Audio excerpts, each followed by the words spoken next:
Good afternoon and happy Monday Mojo with Randy Byrd. Every Monday we do a coaching topic, and this week we've got NAR settlement. It's a big one. $418 settlement on Friday, March 15th, and I think the world changed on that day.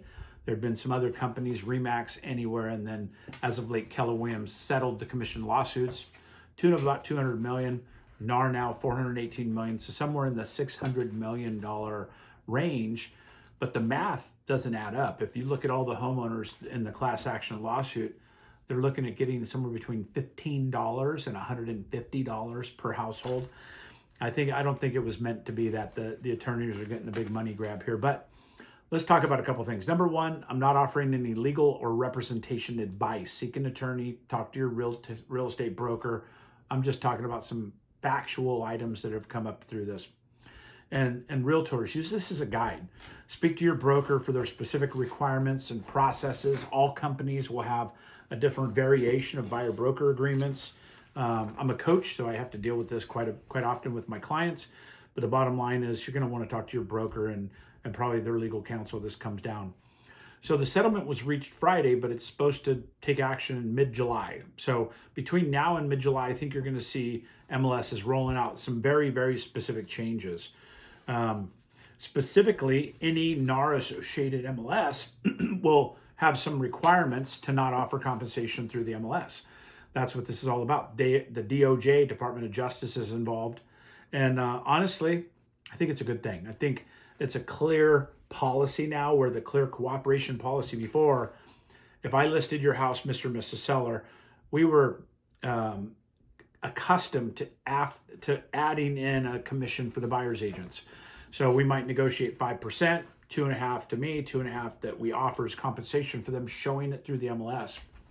And what's interesting, this was an MLS compensation contractual agreement. So if they saw it on the MLS at 2.5%, for instance, then they got paid 2.5%, the MLS, and that was a contractual agreement that we had through the MLS to put our listing in the MLS. They would pay, the buyer's agent would be paid out of that commission. And it was pretty straightforward, I thought, but it's been challenged, and they won in court on Halloween of last year. And now NAR finally did a settlement of $418 million. So what this means for you is a couple of highlights. And I took 4 pages of single space notes. And by the way, I'll get you these, my notes, if you put an email in the comments, or DM me and I'll get them to you. But just put your email in the comments real simply, and I'll get my unedited chicken scratch, but good information. Just here's a highlight of the 30 things that I wrote down in this 1-hour training today with Leo Pereira, Chief Strategy Officer of EXP.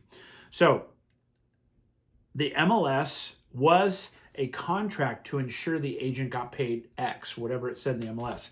That is now gone. They're not allowed to do it anymore. Part of the DOJ is they wanted that removed. Now the buyers have to negotiate their commission with their buyer's agent, and the sellers will negotiate their commission with the seller's agent. It sounds simple, but it's not, and here's what gets complicated. So basically, we had this employment agreement with the MLS to get paid whatever the compensation the MLS was, 1%, 2%, 2.5%, 3%, 5%, whatever it was. But that was our only compensation agreement. Top agents have been negotiating for years. If we see it in the MLS at 1%, we can negotiate prior to writing an offer that we get paid 2 or 2.5 or whatever. But if the seller didn't agree, we still had to do the right thing for our client, our buyer client, which is submit the offer and accept the compensation. Now it's going to be a negotiation between the buyer's agent, in this case, and the buyer. Has nothing to do with the seller. The seller can still offer compensation through concessions, basically. And we're going to talk about that. So now no compensation will be paid unless you have a contractual agreement spelling it out. There is not that vehicle of the MLS providing compensation to the buyer's agent. I think it's going to level up the industry significantly. Agents that were maybe inexperienced, didn't have that much, seniority, didn't have that much experience in the MLS, didn't have the maturity is what I was looking for. If they didn't have the maturity in the real estate industry, they just, whatever the MLS said they're getting paid is what they're getting paid. They didn't have to negotiate that. They only had to show the buyer a house and get paid whatever the MLS said. the average over the last several years has been about 5%, 2.5 average. So now, not going to be paid anything in the MLS, likely. And the sellers still have the opportunity to put concessions in the MLS, but it's not commission, right? It's different. So they could still put in concessions, $10,000 paid to buy down buyer rates or pay broker, whatever they want. Interesting though, open houses, maybe even extreme sign calls, signs for call of service, like going on to Zillow and you get connected to somebody. They're going to have compensation agreements, buyer representation agreements prior to entering into that relationship or even showing you an open house. So if you see a traditional open house in the future, it's very likely that you'll be stopped and you can't say you're, Mario Andretti and your phone number is 555-1212 like some people do. They want privacy. Those days may be gone. You might have to enter into a contractual relationship, maybe even show your ID to prove that as you're entering just even open houses or even calling on information about a listing if it gets into any kind of negotiating conversation. So far-reaching circumstances there. Another thing, a buyer's agent cannot receive more than their negotiated buyer-broker agreement, buyer representation agreement amount. i.e., if I have a buyer and I said, hey, you're friends of mine, I'm willing to do it for 1%, which is very nice of me to do. I'm willing to show you houses and you're going to pay me 1% because the seller's not paying anymore in this scenario, right? Now, say we look at a house that the seller has listed and he has put it on the MLS at 3%. The max you have to pay me is 1% because we have a contractual relationship now. We have an obligation between each other contractually. You're going to pay me 1%. What that means, if the seller is paying 0, you still have to pay my 1%. But if the seller's paying 3 and we agreed to 1, I'm only going to get paid 1%. So it gets a little in the weeds there. But what it is now we've separated church and state. We've separated the buyers and the sellers from the commission commingling and things that have been coming up in these lawsuits. So meaning that if I go on a listing appointment with the seller, I'm going to negotiate only my commission, 3% maybe to list that house. That's my rate. And what we pay the buyer is up to the buyer's agent and the buyer to negotiate. That's a very, very different situation now. And I think it's going to throw a wrench in a lot of agents' understanding of how this is going to work. And again, it's still very new. It's all very new. And it's not only likely to change, it's probably probable to change. So commission agreements can cover sellers and buyers. If you look at the commercial industry, it's been doing this for years.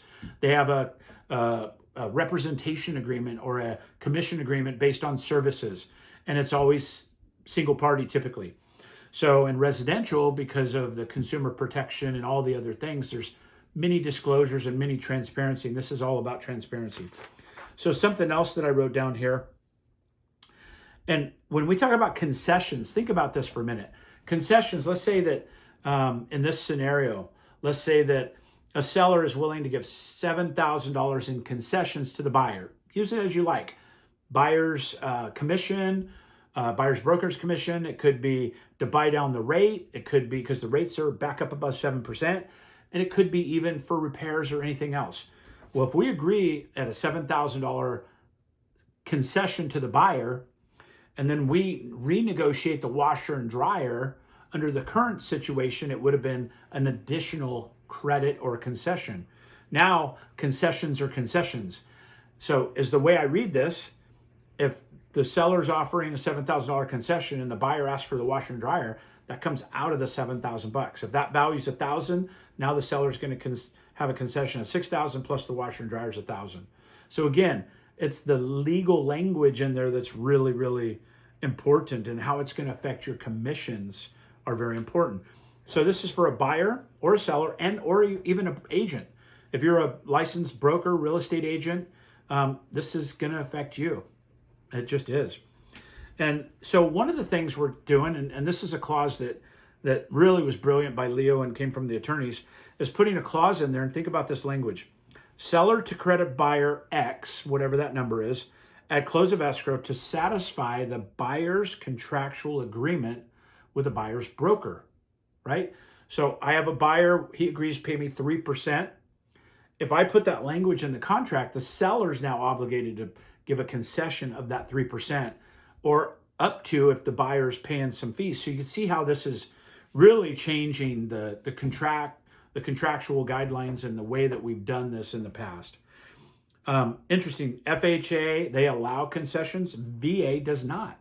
Currently, the way the VA loan guidelines are written now, you can't offer concessions over certain amounts in all 50 states, and then there's some differences in different states.